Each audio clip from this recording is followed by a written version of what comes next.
अजब करप्शन की गजब दास्तान, तहरीक इंसाफ के वुज़रा पर भी करप्शन का इल्जाम। नैब ने अहम सियासी शख्सियात पर मुश्तमिल 71 अफराद की फहरिस्त जारी कर दी। परवेज खटक, जुल्फी बुखारी और अलीम खान समेत दीगर शामिल।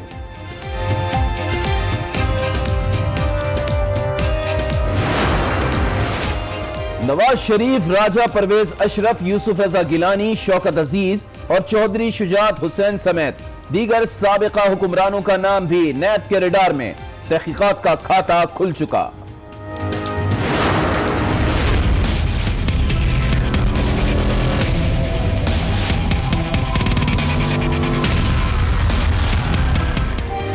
मौलाना फजलुर रहमान का मिशन एपीसी नाकाम। पार्लियामेंट में नवाज शरीफ और शहबाज शरीफ की मुलाकात। एपीसी में दोनों भाइयों का ना जाने का फैसला। नून लीगी वफ़द शरीक होगा। बिलावल भुट्टो का इकरार भी इनकार में तब्दील। खुद शरीक नहीं होंगे। पीपल्स पार्टी का वफ़द एपीसी में जाएगा। मुशाहिदुल्लाह खान कहते हैं नवाज शरीफ बड़े लीडर हैं, बड़े इजलास में ही जाते हैं।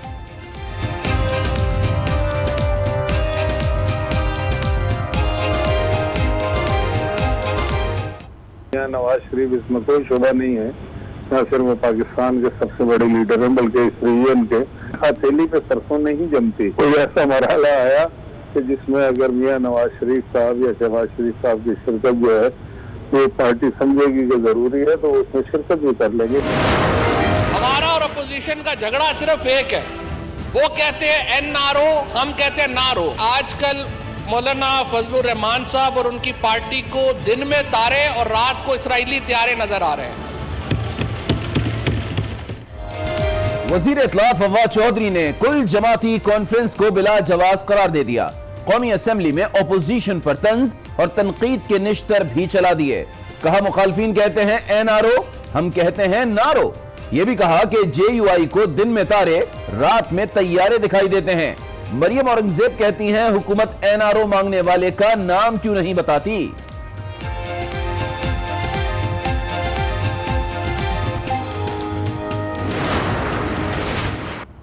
चीफ एग्जीक्यूटिव है मुल्क का, वो प्राइम मिनिस्टर, और सूबे का chief executive chief minister, IG, chief secretary, chief executive नहीं है।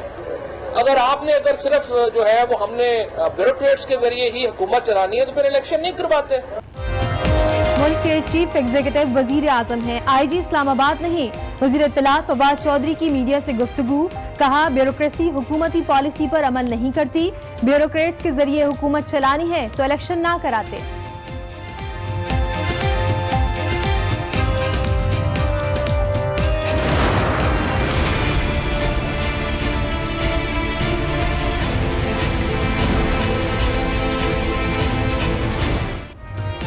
विफाकी वजीर आजम स्वाति के बेटे उस्मान स्वाति ने कच्ची आबादी के मकीनों से सुलह कर ली। कहते हैं इस मुकदमे का IG इस्लामाबाद के तबादले से कोई ताल्लुक नहीं। वजीर आजम स्वाति से इस्तीफा लें, मुतासरा खानदान की अपील। मैं इमरान खान को भी कहता हूं, जो चीफ जस्टिस ने इंसाफ किया मेरे साथ, आप भी इसमें नोटिस ले लो स्पेशल। वो सब लोग बड़े आगे हमको मारे तो मेरे भाई को मार तो उसका अब्बू को खुद ही लगी है। घर खाली करो और हम रात को आपके ऊपर गिरा देंगे। कशकोल जज्बाती तकरीरों से नहीं टूटेगा। वजीर खजाना असद उमर का कौमी असम्बली में खिताब। कहा दोस्त ममालिक से मदद ले रहे हैं, चाहते हैं IMF का ये आखिरी प्रोग्राम हो।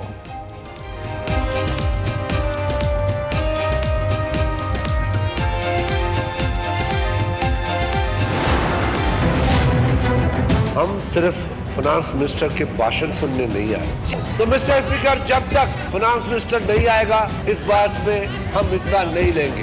Thank you. तकरीर के बाद वजीर खजाना के ऐवान से जाने पर खुर्शीद शाह बरहम हो गए। कहा हम वजीर खजाना का भाषण सुनने नहीं आए थे। वजीर ने भाषण दिया और चले गए। ये पार्लियामेंट है या डिबेटिंग सोसाइटी? ऐसा नहीं चलेगा। ऑपोजिशन का ऐवान से वॉकआउट। निजकारी कमीशन का 20 सरकारी इदारों के निजकारी का फैसला। 5 साला निजकारी प्लान की मंजूरी दे दी गई। PIA और स्टील मिल्स के निजकारी मौखर। वजीर निजकारी मियां मोहम्मद सोमरू कहते हैं मुलाजमीन को किसी सूरत भी बेरोजगार नहीं किया जाएगा।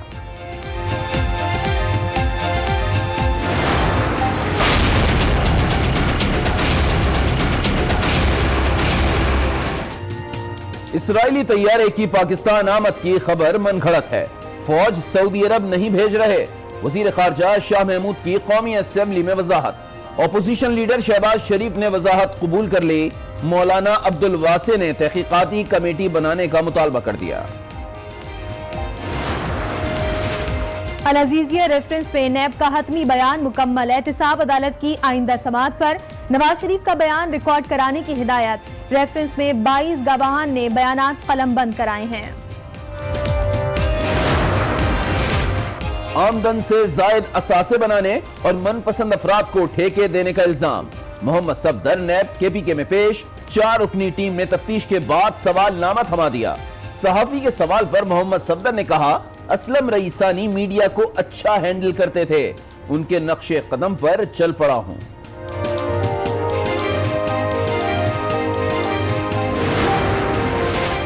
आसिफ जरदारी किसी काम के नहीं रहे। शेख रशीद बरस पड़े। कहा, शहबाज शरीफ एनआरओ मांग रहे हैं, लेकिन ना नौमन तेल होगा और ना राधा नाचेगी। कोई एनआरओ नहीं होगा। ये एनआरओ के मुतलाशी हैं, भीख मांग रहे हैं एनआरओ की। शहबाज शरीफ की पूरी स्ट्रगल है कि एनआरओ हो जाए, और आसिफ जरदारी इस ख्वाहिश पे है कि इनका हो जाए तो फिर हमारा भी शायद जाएगा।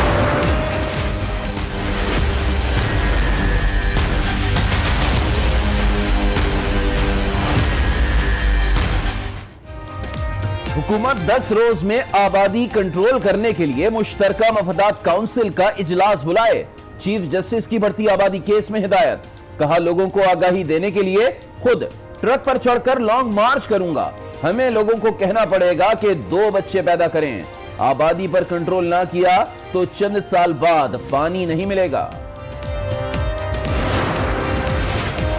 और तहरीक इंसाफ का खैबर पख्तूनख्वा में दूसरा दौरे हुकूमत है, मगर सेहत पर कोई खातिर ख्वाह काम नहीं किया गया। खैबर पख्तूनख्वा में हालात सिंध से भी बुरे हैं। चीफ जस्टिस के खैबर पख्तूनख्वा अस्पताल फजला तलफी केस में रिमांड। सूबाई वज़ीर सेहत से 10 रोज में रिपोर्ट तलब।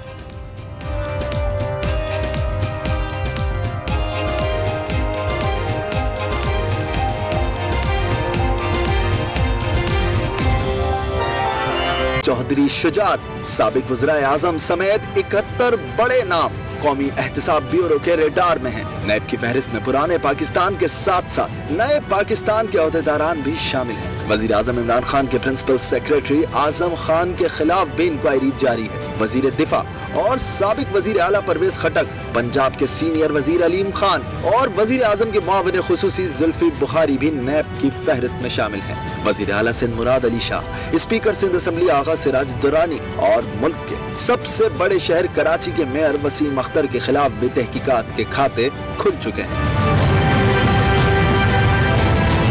तहकीकात के खाते तो खुल गए हैं, लेकिन उनके बंद होने पर कितने लोग बंद होते हैं और कितनों को क्लीन चिट मिलती है, इसके लिए तो इंतजार ही करना पड़ेगा। 71 अफराद की फहरिस्त में से 16 अफराद के खिलाफ रेफरेंसेस दायर हो चुके हैं, जबकि बाकियों के खिलाफ करप्शन की तहकीकात जारी हैं। किस सूबे के कितने बड़े नाम इस फहरिस्त में शामिल हैं, ये आप जान पाएंगे इस रिपोर्ट में।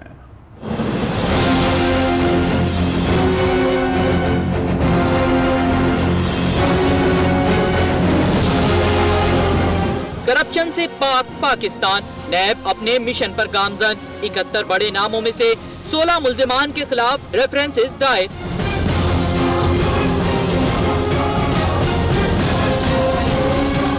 बकिया के खिलाफ इंक्वायरीज जारी हैं। फहरिस्त के मुताबिक पंजाब की 20 अहम शख्सियात के खिलाफ तहकीकात की जा रही हैं।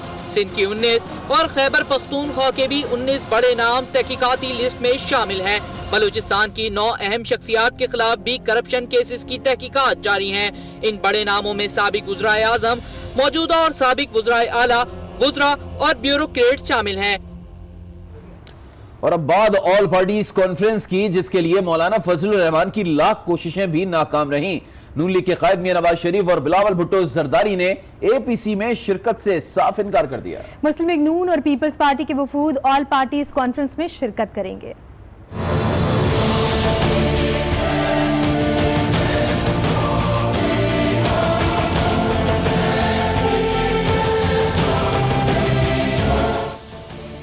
बड़ों को साथ बिठाने का फ्लॉप प्रोग्राम, मिशन मौलाना पूरी तरह नाकाम।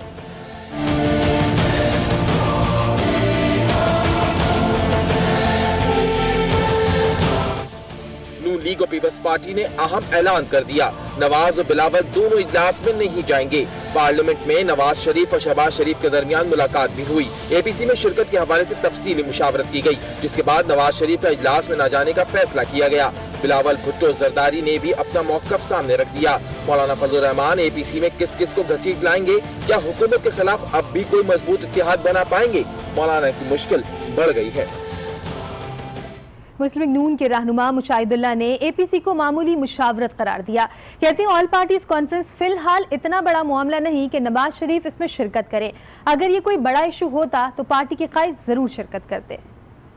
नवाज शरीफ इसमें कोई शुबा नहीं है, न सिर्फ वो पाकिस्तान के सबसे बड़े लीडर हैं बल्कि इस रीजन के, और शहबाज शरीफ जो है सदर हैं, सबसे बड़ी पार्टी जो है पाकिस्तान की। रीज ये है कि बाकी जो 5 मेंबरान का उसमें डेलीगेशन जा रहा है वो इंतहाई अहमियत के हामिल लोग हैं। हथेली पे सरसों नहीं जमती। कोई ऐसा मरहला आया कि जिसमें अगर मियां नवाज शरीफ साहब या शहबाज शरीफ साहब की शिरकत जो है वो पार्टी समझेगी कि जरूरी है तो उसमें शिरकत भी कर लेंगे।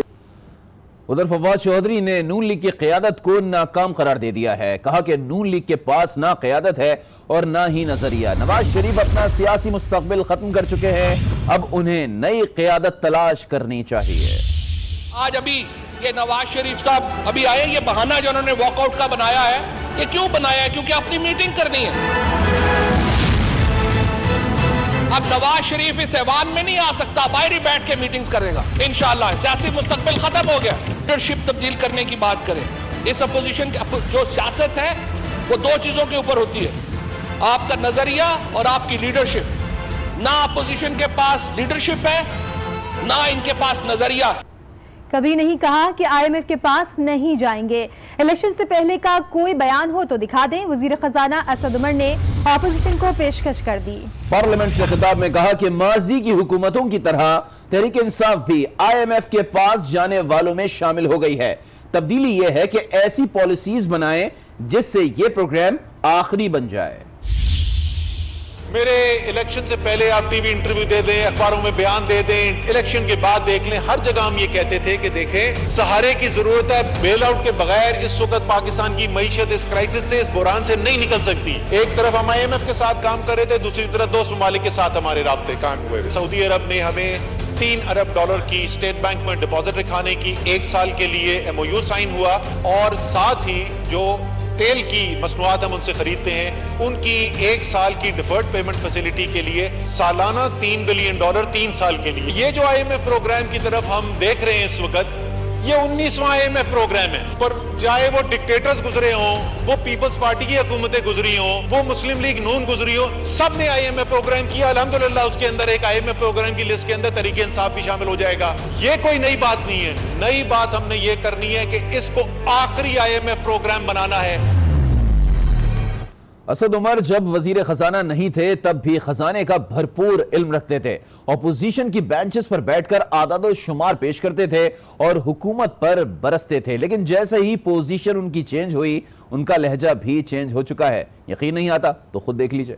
पिछले 50 साल में पाकिस्तान की किसी हुकूमत के वक्त की सरमायाकारी में सबसे कम सरमायाकारी है। परवेज मलिक साहब बड़ी गहरी नजर रखते हैं जी, मार्केट के ऊपर भी, इंडस्ट्री भी चलाते हैं।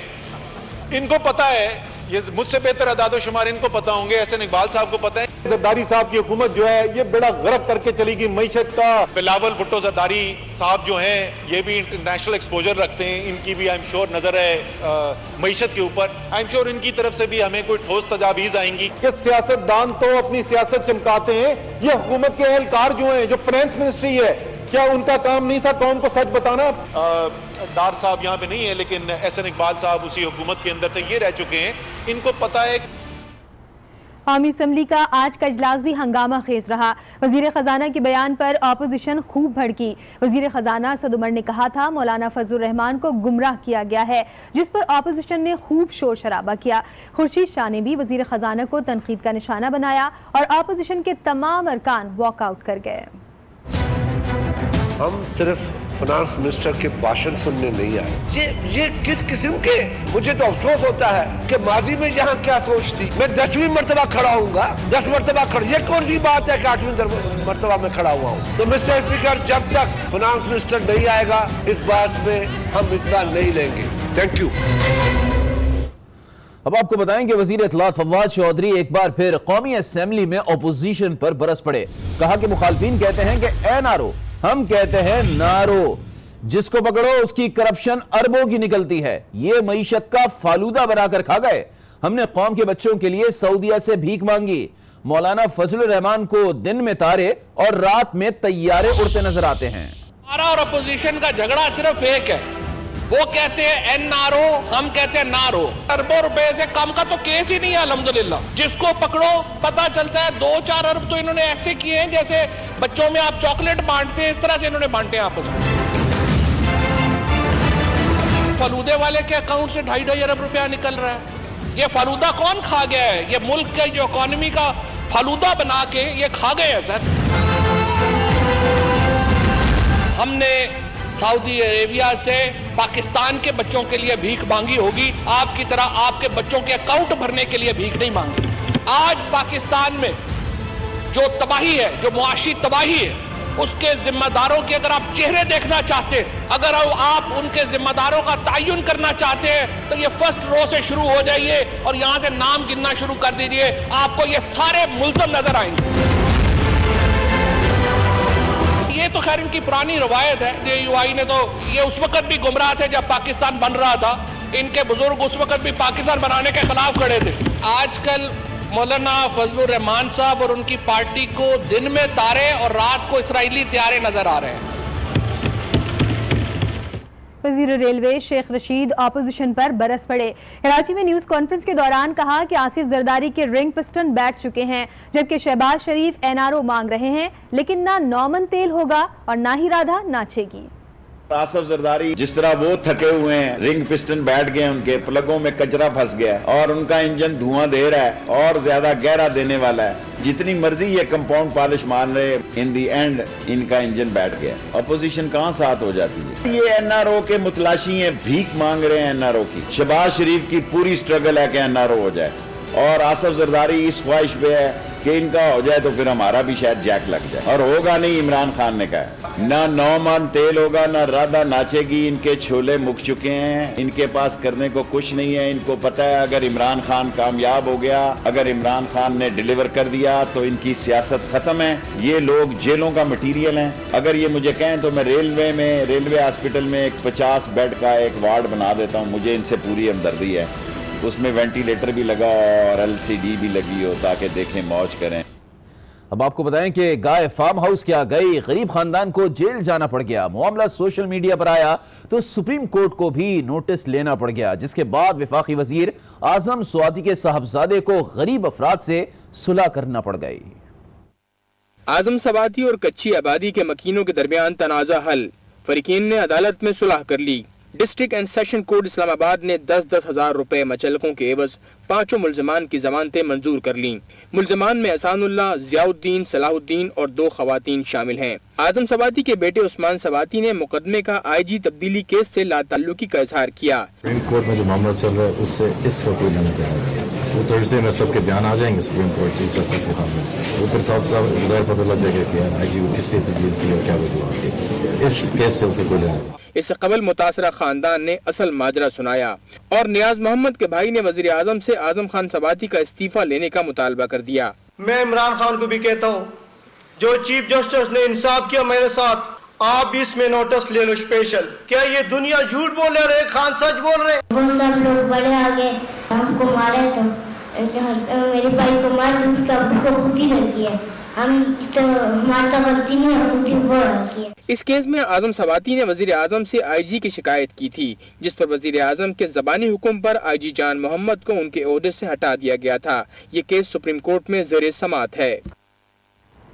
IG इस्लामाबाद की मुअत्तली के मामले पर वजीर इत्तलात फवाद चौधरी भड़क उठे। इस्लामाबाद में मीडिया से गुफ्तगू में कहा कि अगर वजीर आजम IG को भी मुअत्तल नहीं कर सकता तो फिर ब्यूरोक्रेट्स ही हुकूमत करा ली जाए। उन्होंने बताया कि असल मसला IG इस्लामाबाद का फोन अटेंड ना करना था। फोन ना उठाकर हीरो बनने का बयानिया फैलाया जा रहा है। आईजी वजीर आजम और वजीर आला को जवाबदेह है। ये नहीं हो सकता कि ब्यूरोक्रेट्स अवामी नुमाइंदों का फोन ना उठाएं। फवाद चौधरी ने आईजी पर इस्लामाबाद के तालीमी इदारों में मंशियात के खिलाफ और थानों में रिश्वत की रोकथाम ना करने का इल्जाम भी धर दिया। जो चीफ एग्जीक्यूटिव है मुल्क का, वो प्राइम मिनिस्टर, और सूबे का chief executive chief minister, IG, chief secretary, chief executive नहीं है। ना ही वो अवाम को जवाब दे, वो प्राइम मिनिस्टर और चीफ मिनिस्टर को जवाब दे हैं, और प्राइम मिनिस्टर और चीफ मिनिस्टर असेंबली के जरिए अवाम को जवाब दे। ये जो एक नैरेटिव बिल्ड किया जा रहा है कि आप फोन ना उठाएं तो आप जो है वो हीरो बन जाएंगे, इससे तो मुल्क में क्योस आ जाएगा, एनार्की आ जाएगी। सिर्फ जो है वो हमने ब्यूरोक्रेट्स के जरिए ही हुकूमत चलानी है, तो फिर इलेक्शन नहीं करवाते। अगर प्राइम मिनिस्टर जो है वो आईजी को भी सस्पेंड नहीं कर सकता और लेजिटिमेट शिकायत के ऊपर, तो फिर प्राइम मिनिस्टर फिर इलेक्शन कराने का क्या फायदा है। आगे बढ़ते हैं, आपको बताएं कि केपीके के अस्पतालों की हालत ज़ार अबतर है और चीफ जस्टिस बरहम हो गए हैं। अस्पतालों के फुजले की तलफी के मामले की समाअत के दौरान रिमार्क्स दिए। केपीके में सिंध से भी बुरे हालात हैं। तहरीक इंसाफ का केपीके में दूसरा दौर हुकूमत है, मगर सेहत से मुताल्लिक कोई खातिर खा काम नहीं किया गया। सुप्रीम कोर्ट ने खैबर पख्तूनख्वा के वजीर सेहत से 10 रोज में तफसीली रिपोर्ट तलब कर ली।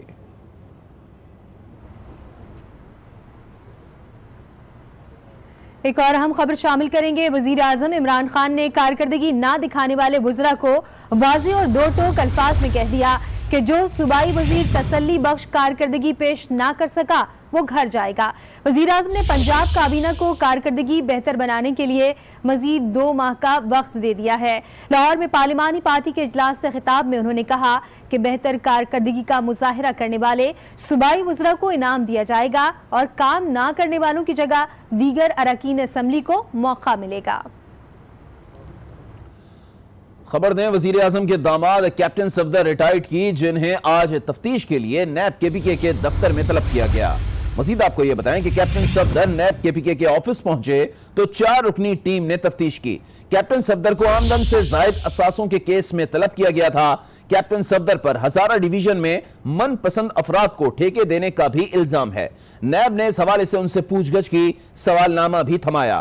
कैप्टन सफदर तफ्तीश मुकम्मल होने के बाद मीडिया से बातचीत किए बिना ही वापस चले गए। और अभी आपको बताएं कि हुकूमत ने 62 इदारों की निजकारी का फैसला कर लिया है। निजकारी कमीशन बोर्ड ने 5 साला प्लान की मंजूरी भी दे दी। पहले मरहले में 15 से 20 सरकारी इदारों की निजकारी का फैसला किया गया है। SME बैंक और फर्स्ट विमेन बैंक निजकारी की अव्वलीन फहरिस्त में शामिल हैं। ताहम PIA और स्टील मिल्स की निजकारी मौखर करने का फैसला किया गया है। फहरिस्त कल काबीना कमेटी बराए निजकारी के इजलास में भी पेश की जाएगी। वजीर निजकारी कहते हैं मुलाजमीन को बेरोजगार नहीं किया जाएगा। और अब अवाम हो जाएं होशियार और खबरदार। अहम खबर यह है कि ओगरा ने पेट्रोलियम मसनूआत की कीमतों में इजाफे की समरी वजारत पेट्रोलियम को इरसाल कर दी है, जिसमें पेट्रोलियम मसनूआत की कीमतों में 13 रुपए फी लीटर तक इजाफे की सिफारिश की गई है।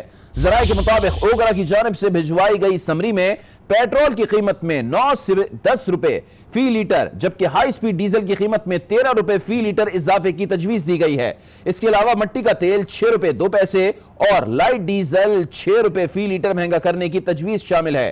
कीमतों में इजाफे का हतमी फैसला कल वजारत खजाना वजीर आजम की मुशावरत से करेगा। और अब आपको देंगे एक अच्छी खबर। शादी के 8 साल बाद पाकिस्तान के शोएब मलिक और भारत की सानिया मिर्जा के यहाँ बच्चे की विलादत हो गई। बेटे की विलादत पर मुबारकबादों का तांता बन गया। सियालकोट में शोएब मलिक के घर मिठाइयां तकसीम की गई। दादी भी खुशी से निहाल